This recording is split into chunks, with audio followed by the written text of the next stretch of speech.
ఇటీవల జరిగిన సార్వత్రిక ఎన్నికల్లో వైసీపీ పార్టీ ఘోర ఓటమిని మూటకట్టుకుంది. ఈ ఎన్నికల్లో టీడీపీ కూటమి ఘన విజయం సాధించిన సంగతి తెలిసిందే.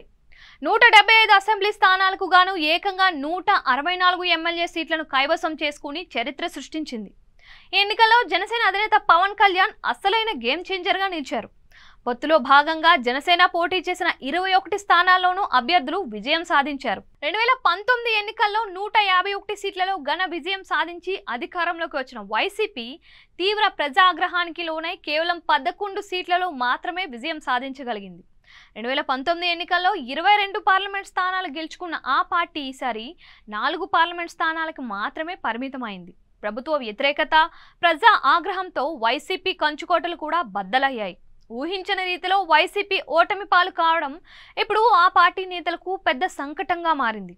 ఎన్నికల్లో ఓడిపోవడంతో చాలా మంది నేతలు పార్టీ మారేందుకు రెడీ అవుతున్నారు అంటూ ప్రచారం జరుగుతోంది. మరి ముఖ్యంగా వైసీపీ సీనియర్ నాయకులంతా కూడా కాంగ్రెస్ పార్టీలో చేరాలని చూస్తున్నారని తెలుస్తోంది.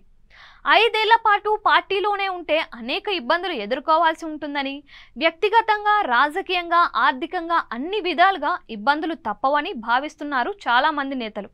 ఇప్పటికే తమ పార్టీ ప్రయత్నాలు మొదలు పెట్టినట్లు సమాచారం. గతంలో కాంగ్రెస్లో కీలకంగా వ్యవహరించిన వారు ఇప్పుడు మళ్లీ చేరితే ఎలా ఉంటుంది అనే దానిపైన అంచనాలు వేసుకుంటున్నారంట.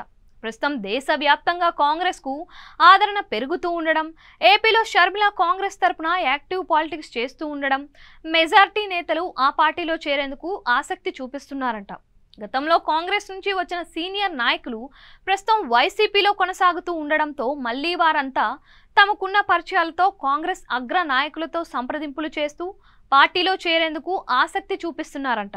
ఇప్పటికే వైసీపీలోని సీనియర్ నాయకులను కాంగ్రెస్ వైపు తీసుకొచ్చే విధంగా కేవీపీ రామచంద్రరావు తెర వెనుక తతంగం నడిపిస్తున్నట్లు సమాచారం. ఇదే గనక జరిగితే ఇప్పటికే అనేక కష్టాల్లో ఉన్న వైసీపీ మరిన్ని రాజకీయ ఇబ్బందులు ఎదుర్కోవాల్సి ఉంటుంది.